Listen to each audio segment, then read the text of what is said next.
aren't saying. Yeah. We'll give you a lady.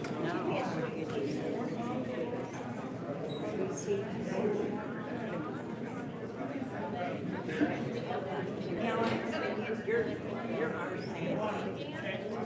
She don't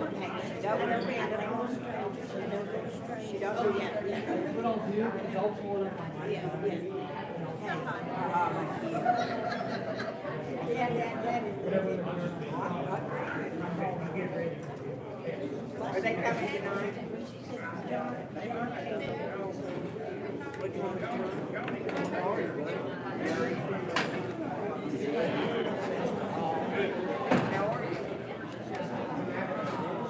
Ryan over here.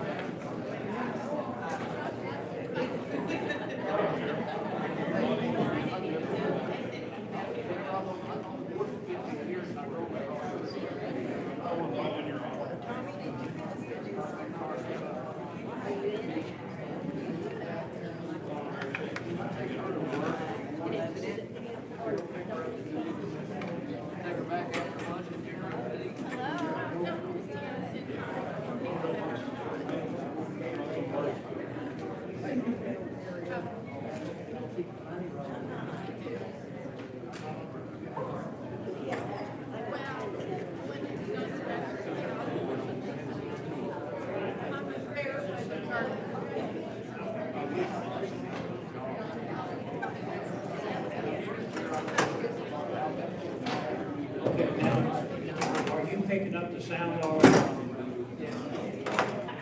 Yes. Are you picking up the sound already?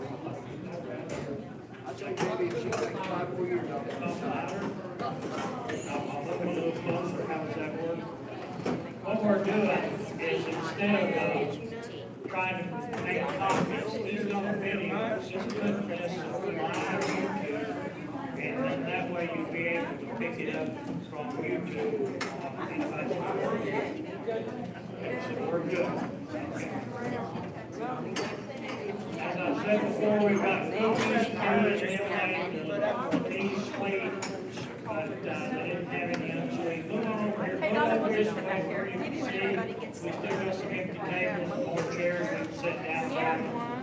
So that everybody will be able to. Looks standing right. Sit over here. They put it on our back shelf there. Look at it. He'll pout down. Yeah. He'll tell.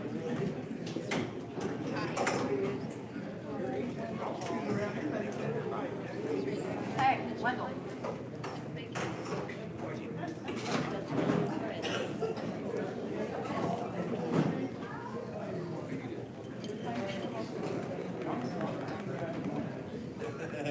Yeah, I found reference to it in Federal Government War Rebellion. You mentioned this in the name. I think that's happening. Did you? Camp C.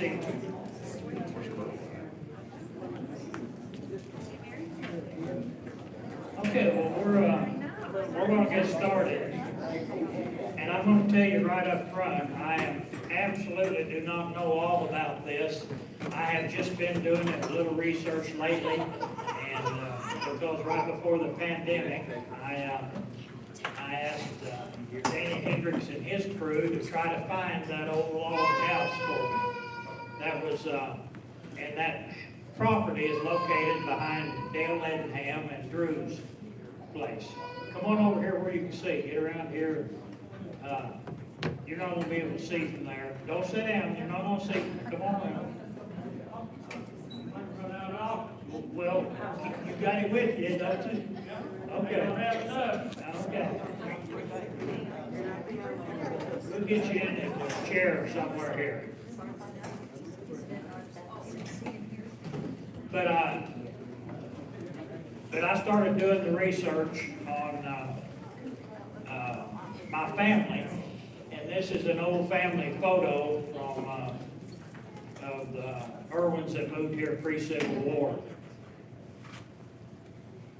But most of my sources are probably already out there. The Berry County Historical and Genealogical Society is a very great place for information. The Berry County Museum has so much in there that it takes hours and hours to read. And so I'm going to try to narrow it down a little bit for you. If you're interested further, I suggest you go over to the Berry County Museum and talk to them and look on their website.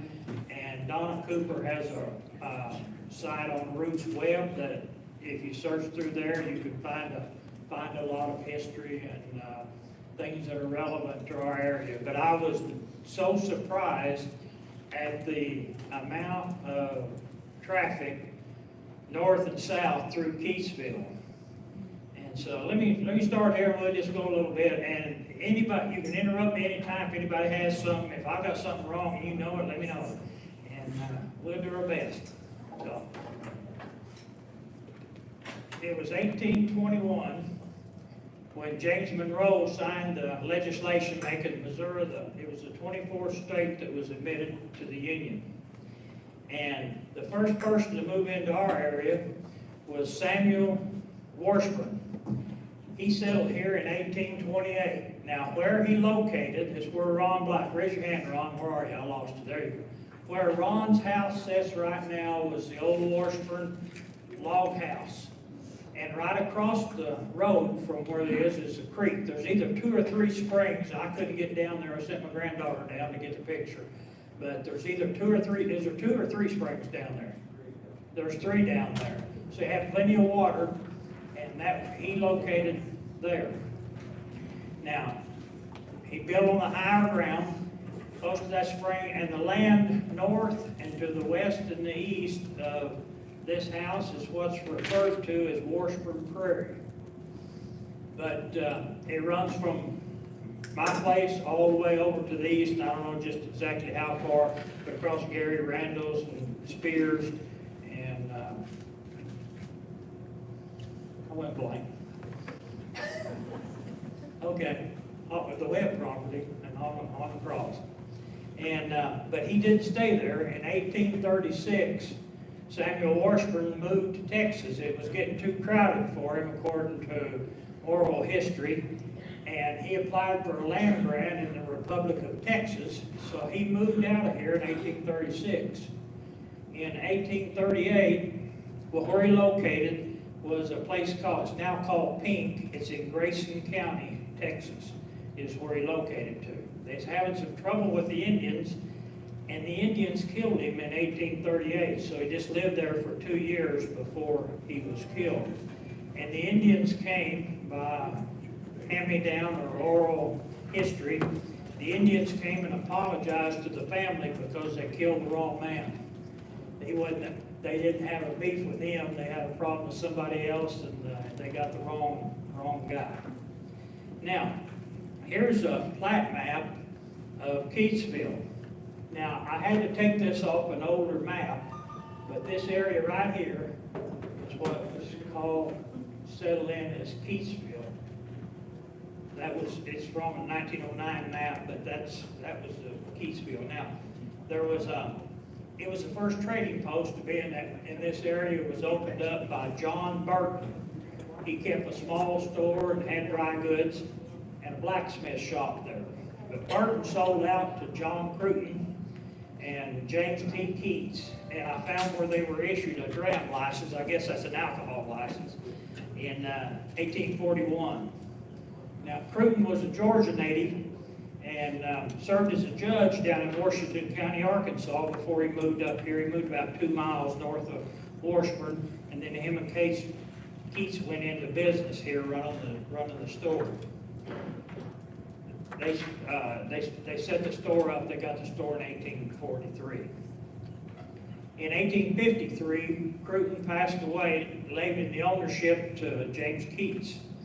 And he was an Englishman, and he laid out the town of Keatsville.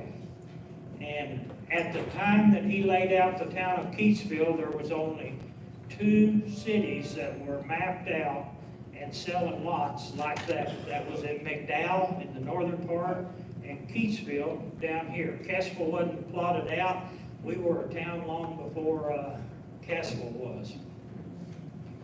Now, the next picture is the old wire road. Everybody knows the old wire road, but Keatsville really took off and boomed when they put the telegraph line through here. Before that, it was just an Indian trail, the road down through here. But they kind of improved the road and put the telegraph down, thus giving it the name the Old Wire Road.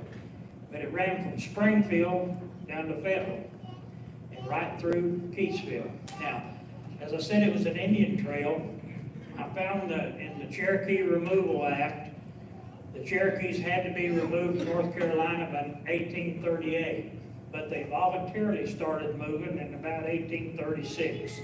So from 1836 all the way up to the last forced removal in 1838, there was a string of Indians that was coming down here moving into the Oklahoma territory. The next big thing to Keatsville was the Butterfield Overland Stage. It passed through, it was established in 1858, but it came right through Keatsville. And let me show you this. In 1858, that was where the stage stop was. The Butterfield Overland Stage passed through Keatsville to John Harbin's, about a mile south, and the location, Township 21 North, 25 West, Section 3. And it was by Harbin that had a Jerry Ellis on it. Is Jerry here today? Jerry didn't make it today. Okay, I was hoping he'd make it. He gave me permission to go take a picture of his house. But that was the Butterfield Overland Stage. But there was another one. If you look at this map, let me see if I can show you. See, there's two lines coming in. There's the Butterfield Overland Stage from Springfield. This one right here is called Pier City. It was a Pier City stage. And it operated even longer than after the Butterfield Overland Stage did. That stage still ran down through here. And I don't know if any of you know, but if you go out of Washburn and take the first left, that road is called the Pier City Lanes. Anybody ever heard it called that? Oh yeah, that's what it was called. But actually, it ran down past where the cell tower is and joined the road. It wasn't until after 1846 or so that, after the land started selling and people marking out their property lines, they moved it to the property line instead of coming through the middle of somebody's property. Now, that Pier City route, this is a barn. Shirley, are you here? Where are you? I know you're here. Raise your hand. Right over here. The old livery stable for Keatsville is that barn. That was where the livery was. There was a blacksmith shop on the back, and that was where they housed the horses for the Pier City stage route. The Butterfield stage kept them down at their stage stop, but they come from Pier City down here and then went back. They came to Keatsville, and then from Keatsville they went back. And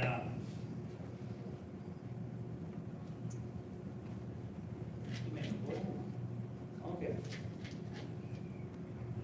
The first time I'd heard that was a stage stop was when I was a young teenager. I was hauling some hay for somebody, and we put hay in that barn over there. And I went home and I told Dad, I said, Dad, that's the neatest thing I saw. There's a well or a cistern, one of the two, in that old barn over there. And he said, oh yeah. Said that was the old Pier City stop. That was where they put the horses and all. So Shirley let me go in there, and I took a picture. The well's still there. She put the siding on the barn, and it looks real good. Let's see. Now, I told you that the Keatses were the first to settle here, just as a side note. During the Civil War, the Keatses were loyal to the North, and the town people or the community here, the majority of them were leaned more toward the Confederacy. And so when they moved, Keats left town in '62 and moved to Springfield and become very influential in the banking business, and also had did some financing for the Frisco when it came through.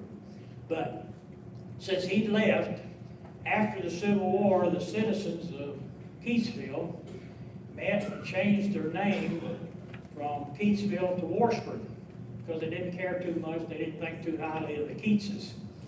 But gotta remember, Keats left here in 36 and was killed in 38, so they named it after a guy who'd been dead 30 years. But they just wanted to make sure the town was changed. And so the railroad came through, and this is after the Civil War, but the railroad came through.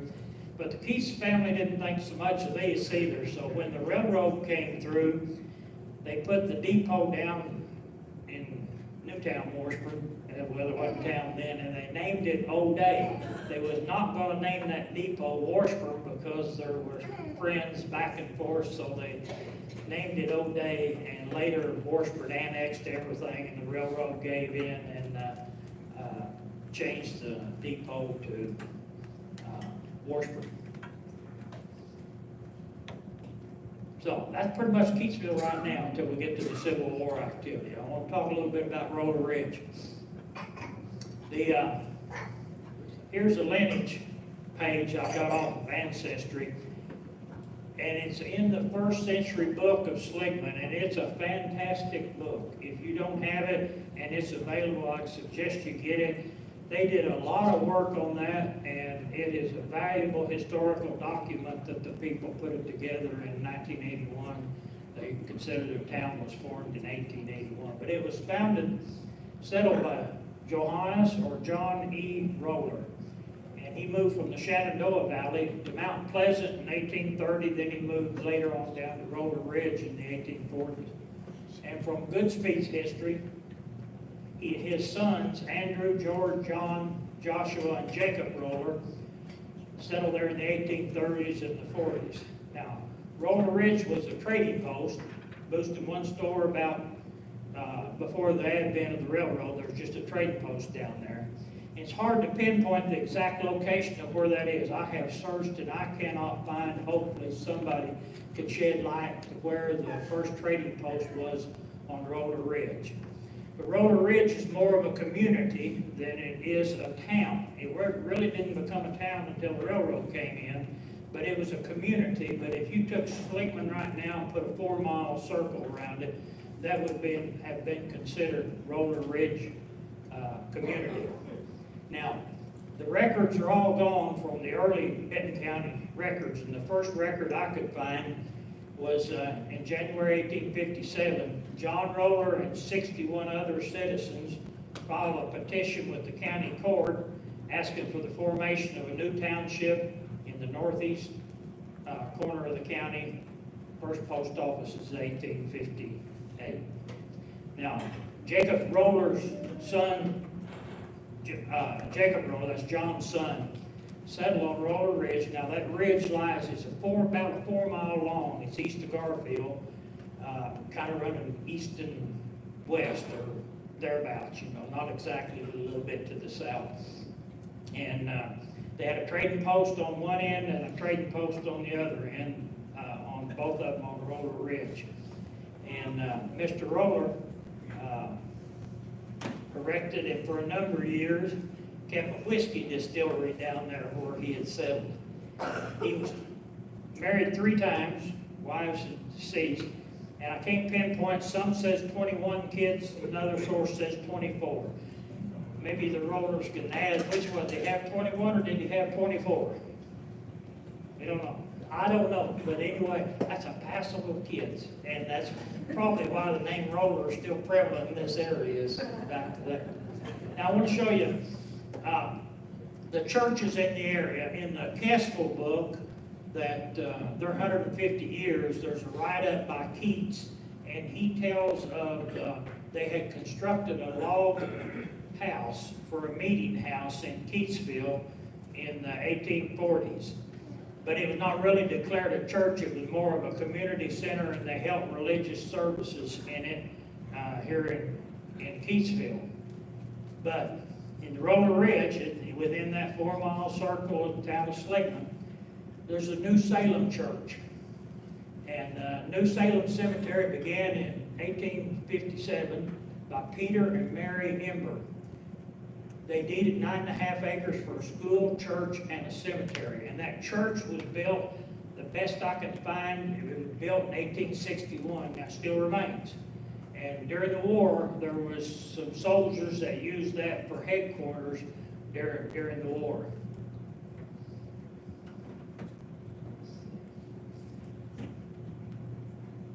Now this is from the plat map. I was able to get the first plat map of Missouri, and it offered land for sale starting in December 21st, 1846. People could start buying land.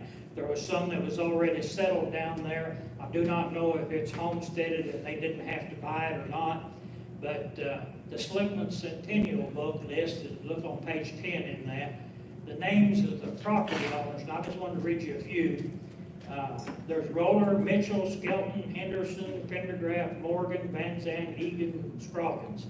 And of course Harbin for the stage stop, and the Kings were here too for the King Cemetery. There are several others, you can check them out, that list. I just list a few of them, but if you look at the Slickman book, page 10 and 11. Now the Slickman Depot, when the railroad came through in 1880, boy, that area boomed. It was also a very interesting line of study to talk about how the growth of the town of Slickman. But that's after the time frame that we're talking about. That's another time for us to get together and look more into detail after the Civil War, how the growth of the area was. But I want to move to the timeline of the Civil War in our area. I don't know if I've said it, but I'm going to say it again. Battle of Wilson Creek. All the Confederates that fought, or the majority of the Confederates that fought at the Battle of Wilson Creek, came through Keatsville. They marched that old wire road up to there, and one of the historians, can you tell me how many people fought in the battle on the Confederate side of the Civil War at the Battle of Wilson Creek? I forgot to look it up. About 12,000. So you can imagine close to 12,000 troops went up to Wilson Creek. That was in April 22nd, 1861. So there was troop movement started through there. There was places for them to camp, and one of the best places for them to camp was right down here. Is drop down Rob Wines on this side, and Gary Fields on the other. Through there, it was a good camping ground for people on the way that was going up to there. And that was in August 11th, 1861. That was the Battle of Wilson Creek. Now the Confederates won the battle, but after they had won, they moved back down into Arkansas to kind of regroup, planning for whatever was to happen next. So all of those Confederate troops moved back down through, camped in this area. You can see a number of drop bullets and things that they've seen. If you hadn't had time to look at it, we're going to give you a little more time here later. But they came back down through this area, gathering up. Now, when they moved out, the Union forces moved down to this area. The Union forces occupied Cassville at one time, Keatsville, Roller Ridge, this area right here. The next thing important, and it's really important in here, is a skirmish at here in Keatsville. It's February 25th, so what's that, 2 weeks before the Battle of Pea Ridge. February the 25th, there was a skirmish here. There was 500 mounted cavalry from Texas, and they were under the command of Saul Ross. Anybody ever heard? He's Lawrence Sullivan Ross. Everybody calls him Saul Ross. You ever heard of Saul Ross University? Okay, it's living in Texas. I'd heard of it. He's also a governor. He became governor in the state of Texas after the war. He led a cavalry up here, and they defeated the Union forces that were controlling here. And there was a supply wagon that was in Keatsville at the time that they got here. So they attacked that. They took all the horses. I don't know how many horses, but and all the mules, and destroyed the wagons. And so the Confederates won that skirmish here in Keatsville. And there was also another Texas governor in here, so we had one good Texas governor in this battle and another one named Throckmorton. He became the governor of Texas too. But I want to read you a letter. Now this is from the, I think that's what it's called, the War of the Rebellion Archives. You can find it, several universities have it listed on their website, and it's searchable. And so I found this under Keatsville. And this was after the skirmish here where the Confederates run them out of town. I also learned from the citizens of Keatsville, all knew of the attack being made and communicated intelligence to the enemy, and purposely kept the knowledge of it from Captain Montgomery. And in the afternoon before the fight, the ladies all left town, one at a time, and the citizens are to all intents and purposes a part of the attacking party, there being no exemption. And then he closes his report with this remark, with a question. What is best to do with this town and the people in Keatsville? Question mark. It is the worst hole in the whole country. He didn't think too much of us. Okay, the next thing on that is the Blockade Hollow.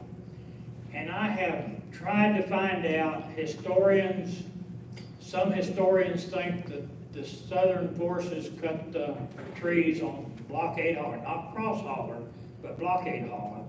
Some say that it was the Union forces that cut it to try to stop that road, stop the retreat from Pea Ridge. I just don't know. Emory Melton, and he was probably the best historian in this county to know as much as anybody. He seemed to think it was the Union forces that had fallen the trees. Now, let's see.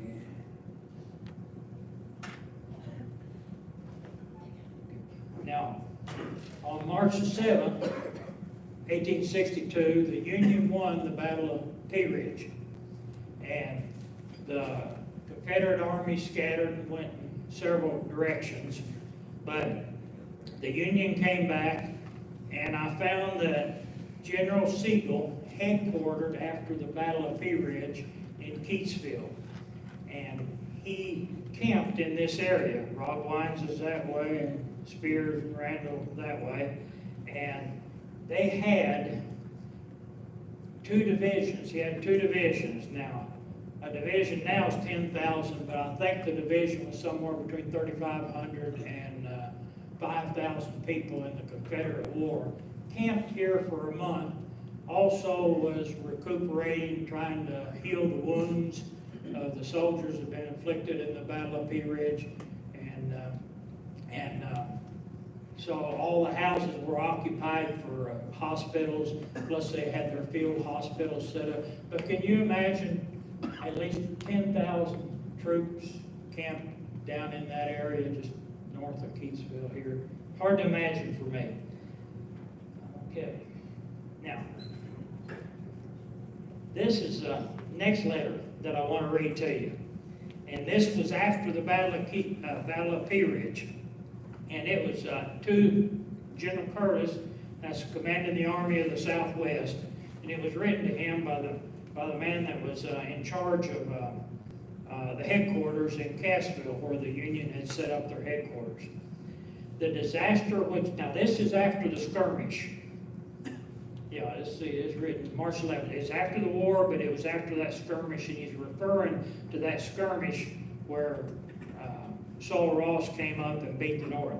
The disaster which Captain Montgomery, Company C, 6th Missouri Cavalry, met with in Keatsville on the night of February the 25th, his mind has become so embittered against all the inhabitants of this section that I have become thoroughly impressed with that his presence here is rather detrimental than advantageous to our course.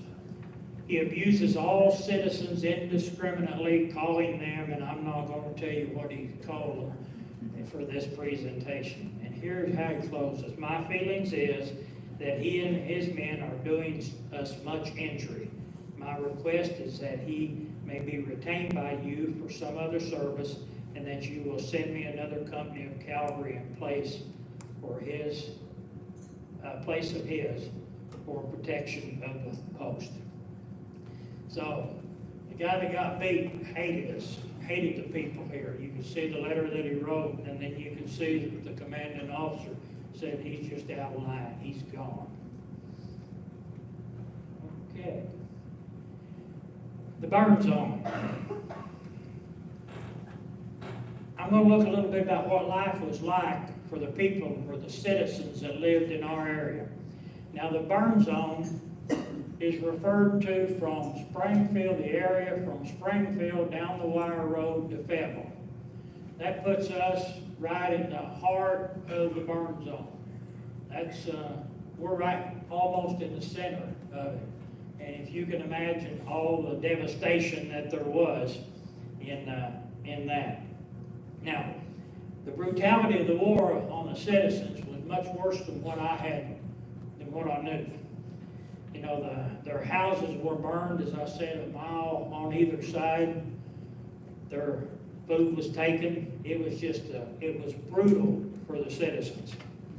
And I had a relative, as I said, my relatives moved here in early 1850s. And I've got a letter from this man right here. His name is Philip Irwin. This was his dad, Samuel Irwin. And this was his wife, and that's his mother, that's his wife, and that's Mr. Moyer. They moved here, she was a widow, married a widower. And this is my great-granddad, George Horston Carver Irwin, William Stewart Irwin, and Joshua Irwin. These were Moyer boys. All of them fought in the Civil War. Samuel didn't come back. But I've got a letter. I want to read this to you. This was written by him in his memoirs to his grandkids. One of them said, "Grandpa, tell me what you can," and he wrote it down. And I got a copy of that letter. And it's a pretty good letter describing the area, but I want to read the referral here in the Civil War. He said, "I stood by the fireplace and watched my grandfather being threatened by the federal soldiers. They threatened to shoot him if he didn't give up his money. And he said, 'Shoot if you will, but I fought for you before you could dirty a chip.'" Now, wasn't toilet paper there, so you can all imagine what he's talking about. He fought the War of 1812. Grandfather didn't have any money, but my mother had $1 or two in 5 and 10 cent pieces. And she got that to give them so they'd go away. While they were counting it in front of the fireplace, they dropped a 10-cent piece. And the little Indian boy my grandfather was raising saw it fall. After they left, he got it. Grandfather's place was on the edge of Washburn Prairie, only a small part of timber. Our place was all timber. We put our corn under the sorghum waste to hide it from the federal soldiers. And that's the way we managed to live one winter. We had not had any corn meal for a long time, so Mother put some to dry upstairs on the porch on the south side of the house. Some Federals saw it and drove the wagon close to the porch, and one man fell while shoveling off the corn, hit the wagon wheel and hurt himself so badly they had to take him away. So we saved some of the corn. That was what they lived on, was what corn they was able to hide, stash, or put out, just corn. That was it. Their horses were gone, their cattle were gone.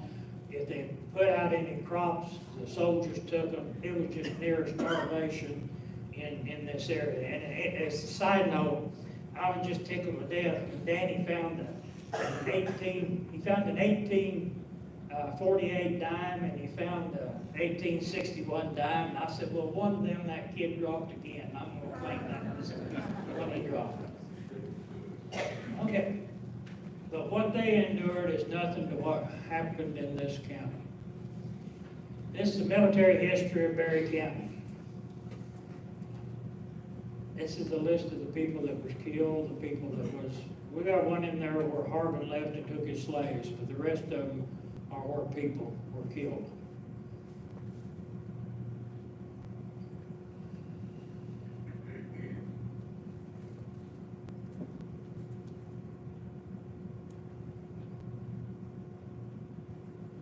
want you to notice one here on this page for sure. Joel F. Mitchell, a Baptist minister of Rollers Ridge, was killed at or near Washburn by soldiers. He come into Washburn and surrendered, and they killed him. Killed a Baptist minister. That's kind of personal for me. Right, Ron? And the Mitchell family. Here's some more. There's John Holland Cox, Jeremy Parrish, Box. And the boxes are still around. Ace McChillicott. They even killed one Union soldier for trying to help some people out. They killed him because he was sympathizing with the enemy.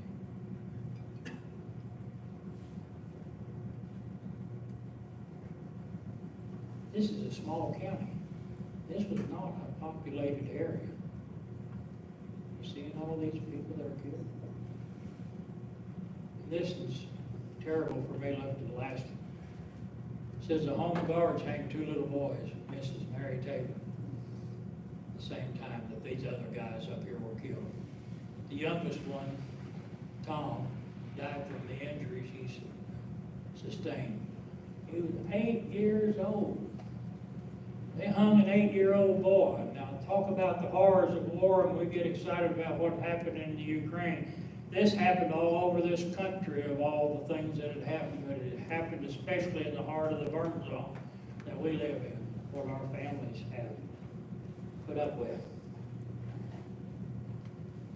Last picture, I did some thinking, and I wonder how many people were in it. These Civil War buffs know more than I do. How many people were in a tent? 2 or 4? 6? Some tents 2, some 4 probably. I don't think they had them any bigger than that because they was carrying them with them. But you figure 10,000 soldiers camped here for a month. At 4 to a tent, my math says that's 2,500 tents. Can you imagine topping that hill at Keatsville and seeing 2,500 tents all around there? I just want you to understand that amount. You know, when I was growing up, they didn't really feel me. I knew they had a skirmish in Keatsville, but I didn't really realize the impact until Danny started looking on my property. I had some wells that Dad did a good job filling in, and we knew they were home sites, and my family had owned it since 1870s, and that wasn't theirs. So we knew there was pre-Civil War, and he found a lot of artifacts on my property and got to look at it and found out just how much there was.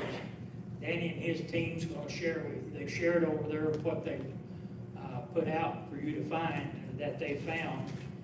But they have uncovered a lot in this area. If we look at what each individual person, it doesn't add up that much, but you look at what's been found through here for the people that's brought the stuff in, there's a lot of stuff. A lot of stuff. Danny, I'm going to turn this over to you and let you talk to them. My lady is my captain. Hey everybody, I didn't really prepare much to say. Doug and I have been, actually you had told the story about Montgomery. That's probably what got me, what started it, got me for the last, I don't know, 6 years. But we've been running up and down these roads right in this area. I'm sure everybody in this room has seen my Toyota Tundra, maroon Toyota Tundra parked out in the fields where I'm just walking for hours and hours. That story where Montgomery, where's Vonda? Right here. Stand up, would you? This is on her property that story happened, right there. And those 500 guys that came out of the hills, came off the top of that hill where she lives right there. She won't even let me get close to it. That's okay, don't worry about it, it's all right. We have found Glenn had researched and pulled up a map. Where was that from, the Missouri?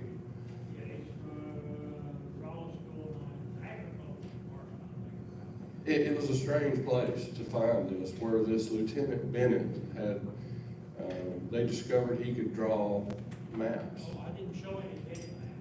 That's okay. It's how we got a great deal of the detail about how the Civil War marched through here. That he was with them, and they discovered, wow, this guy can draw really well, can draw maps, and so he did. He drew this entire maps, and we just stumbled upon it. And Glenn kept after him until they finally sent us a picture of it. Actually, we were looking for a cannon, weren't we, in that process. But just to say that I'm amazed at this area. I'm really new to this area. I've been here about 7 or 8 years, and probably 5 of that I've been hunting on I see a lot of you out here. I know you personally, and I've found many things on your property, and I always try to share them with you. I always say, you can have anything I find. That's our rule, you know, it's yours, it's your property.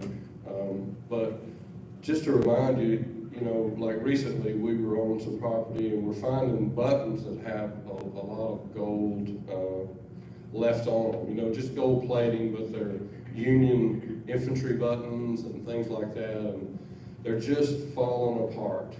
They don't have much longer. You know, if you feel like you live close to Wire Road, or you know some Civil War story, you have a hand-dug well, then you can bet there's probably some kind of artifacts there, because the people who this burns on, they left in a hurry. And when you leave in a hurry, you leave things behind. I just want a picture with it. That's really all I like. I like the hunt. But, and I thank Glenn for all he's done. For the history of this whole town has been amazing. Thank you. He referred to the Bennett maps.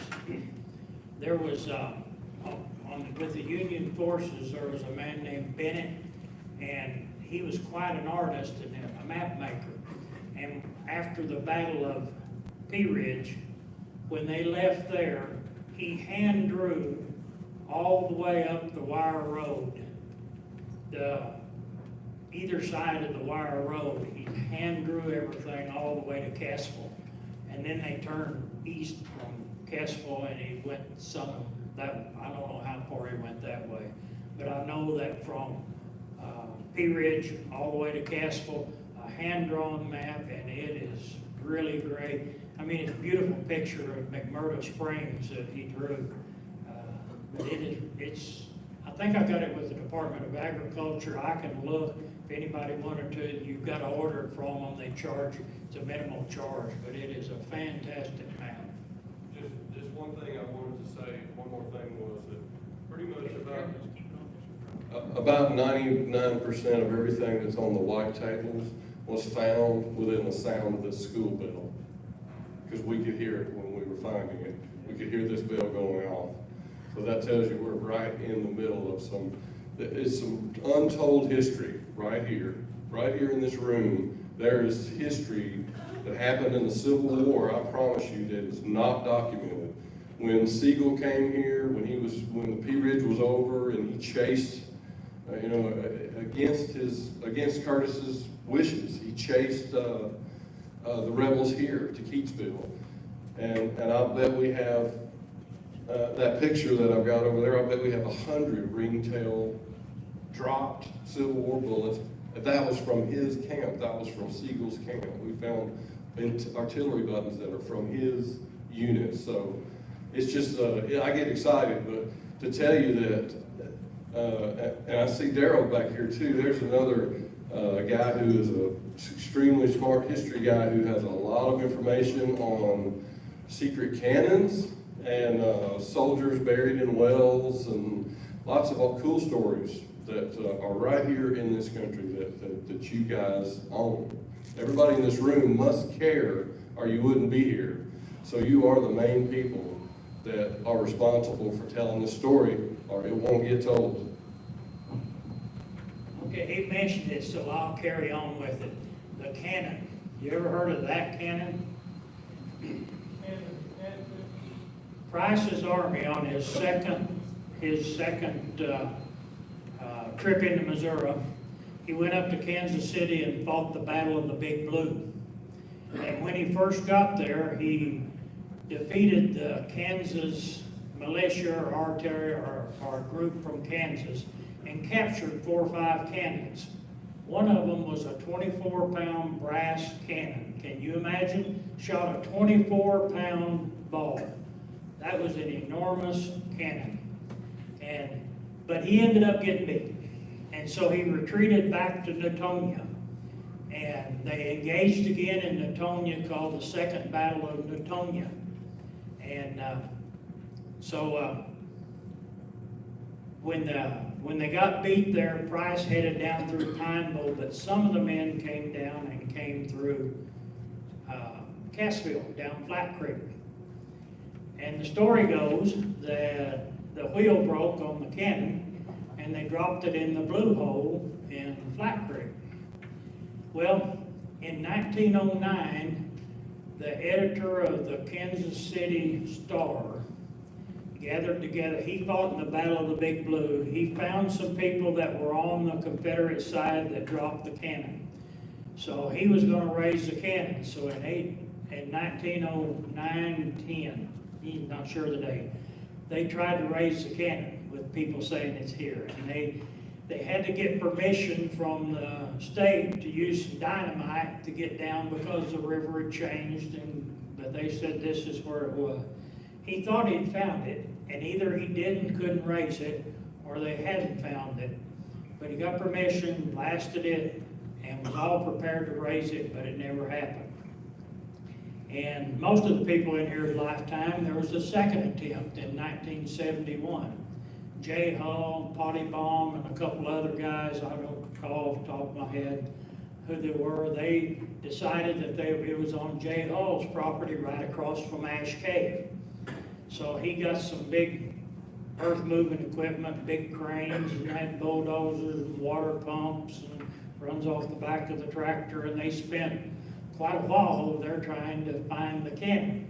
Well, all the time that they were hunting, there was another good historian here, Ted Roller. I don't know if anybody knew Ted Roller, but Ted was saying you're in the wrong spot, you're in the wrong spot.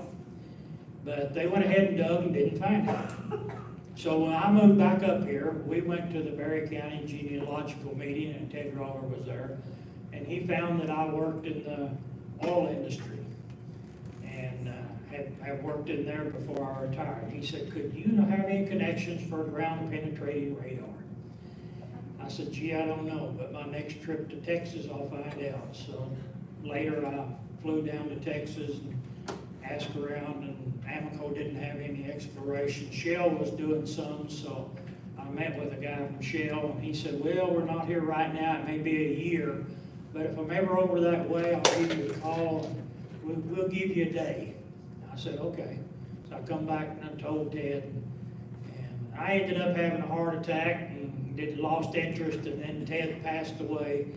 But we think we're on the right spot. It's just getting to it, and maybe, Daryl, maybe we can lift that cannon, but we've got more information than what they had in 71. We know the roads has changed, and the information seems to be pretty good that we have. So we would like to raise that 24-pound brass cannon. We'll probably have a fight with the state of Kansas if we do, but we're ready for that. You think it's in Kansas? Huh? You think it's in Kansas? No, it was Kansas cannon. Oh. And Price took it from them. It's in Black Creek. And we think we know the area, we hope. Any questions or comments? Anybody have anything they'd like to say? Yeah, come on up. State your name, if everybody don't know you. Where do you get the mic? Hi, my name is Lynn Hilburn. I'm the new president of the Berry County Historical Society. And I'd like to see all you guys come to some of our meetings. It's amazing to see this many people out. I was born about 2 miles from Ash Cave, up in Hungry Holler. Up there where old Blaylock's farm used to be. I don't know if you guys know where that is. And it's amazing, the old, right down through here, the old wire road Butterfield Stage Line, and even the Trail of Tears, one of the 3 lines of the Trail of Tears came through Cassville and through Gatesville. And the Bailiff's house that's in Cassville, the Bailiffs came from Tennessee down to Arkansas, and then after the war, they settled here in Gatesville. And then the son, the father and one of the boys opened a store here, and John Bailiffs didn't like that, so he went to Cassville and started opening up a store, and a bank, and a hotel, and the railroad between Exeter and Cassville. Oh, another thing about the railroad, the reason Seligman's are very popular with the railroad, they want to get a line to Seligman. You forgot to say that they ran a line over to Eureka Springs because they had all the mineral water and stuff that people like to take baths in. But anyway, it's Berry County is just full of history, and we're actually having a meeting next Saturday, not tomorrow, but a week from Saturday if you want to come. Again, my name is Hilburn. I've chased our family back to about 1871. Thomas Jefferson Hilburn, lived north of Cassville there. And then we're related to some of the Roses and all the family down here. Was your family the one that had the Urban Hotel in Cassville? Not my immediate family, but they were. See, the Urban was one of the nicest hotels in Cassville for about 30 or 40 years. Anyway, we're trying to rehab the Bailiff's house and make it up nice, and we're gonna have a Mother's Day. My wife is gonna have a Mother's Day tea there on May the 13th. Hope to come to see you. We're gonna put some brochures in the town, in the stores around here. But anyway, I'd just like to introduce myself as Lynn Hilburn. Dad was Herbert Hilburn, had Herbert's Cafe. My grandpa was Elroy Hilburn, and uncles were Junior and Claude and Clifford and Leroy that roam around in Cassville. And like I said, we've been around 150 years. But I just want to say, just introduce myself, and I'm going to leave you a card or two. And if you'd like to get a hold of me, I have a phone number, and please come and join us. Thank you. Yeah, we don't attend like we should. We're members and we go over there occasionally. It's a good group. But the thing that I'd like to see come out of this meeting is I'd like to see us meet again sometime, if there's interest. I'd like to look at the old Berry County families in this area. You know, we all know that everybody's kin to each other pretty well around. I think don't do your genealogy before you get married. You might not marry her, you know, so, because you can, way back there somewhere. But I'd like to do, since it was Roller Ridge, we don't have any Keatses up here, or we don't have any Warsprings up here, but we do have the Rollers that settle the Roller Ridge.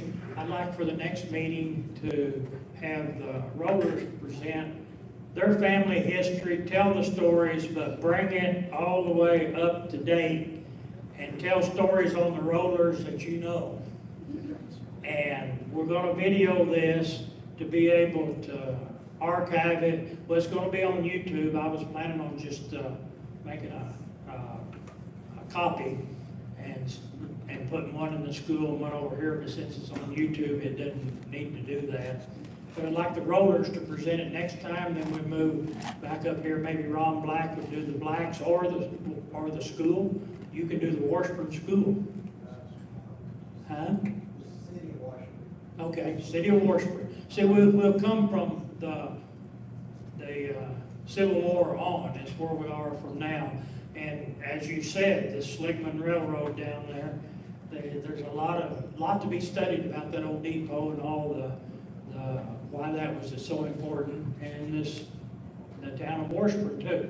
But Molly, would you be willing to do next time? If people are willing to come again, we'll do this again. How many would be interested? Just raise your hand. Just tell the stories and be able to exchange the information and just to keep it so that it's not lost forever. Okay. Anybody else have a comment, something they'd like to say or a story they'd like to tell? The old Water Road went from Tipton, Missouri to Fort Smith, Arkansas. The old Water Road. Say it again. The old Water Road went from Tipton, Missouri to Fort Smith, Arkansas. And we drove. Oh, okay, that is true. That is true, but the military history of the wire road is from Springfield to there's why I said it, why I just talked about that. But you're absolutely right. It just didn't start in Springfield or end in Fayetteville. It went on both ways. But for our purposes, I just talked about the burn zone, from Springfield to Fayetteville. Somebody else have something? Let me get back over here. Come up here if you would, so we can get you on video. Come on back up here. I'd just like to ask, while I got everybody here in one spot, I have never been able to find any pictures of Keatsville. Not a sketch, not a single picture. And I know that some of these hotels that were built, certainly they, would have taken a picture of them. I don't know whether they all disappeared because they were burned or destroyed or whatever, but I've never seen a picture, so it would probably come from one of you guys' family's photographs or something. And so I just wanted to mention that if anybody has seen a picture of Keatsville. Well, I'll tell you why you don't see a picture of it. If there was a picture made of Keatsville, it would have been a tintype or daguerreotype.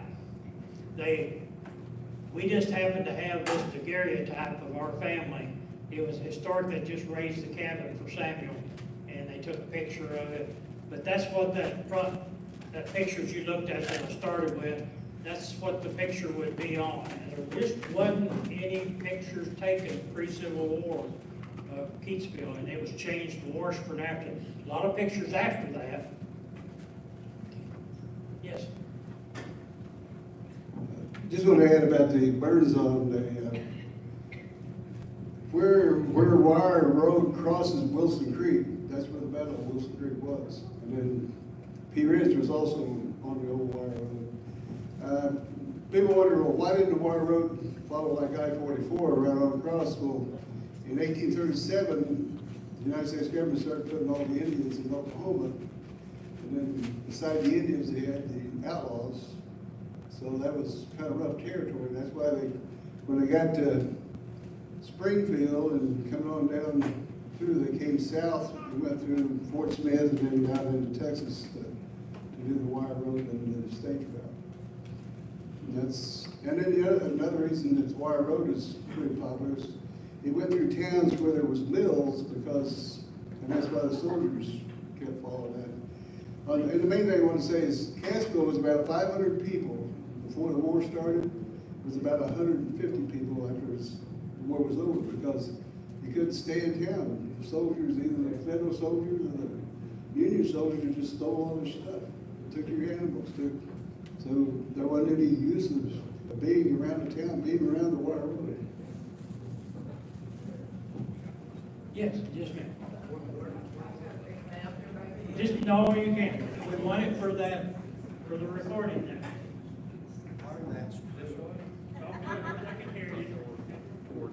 What history do you know about the house where Karen and Wyatt lives? Was it part of the Civil War? I don't know for sure. Charles Weathers and Lemoyne Weathers said it was built after the Civil War. That's just, I don't know. I'll leave it at that. I do not know. Just a minute. I do not know. All we have are just old stories. Word of mouth stories, and we've been told that it was built by slaves and that the bricks were fired on the premises. We've also been told, if you'll remember, there was a great big old pine tree in our yard. And we were told that one of the slaves had run away, and they caught him, and they brought him back and hung him in that tree. And it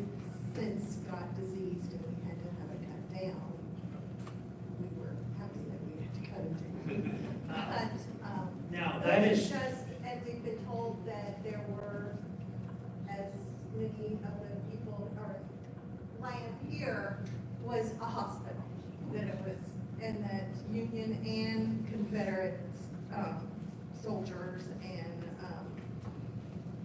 generals were headquartered in our home.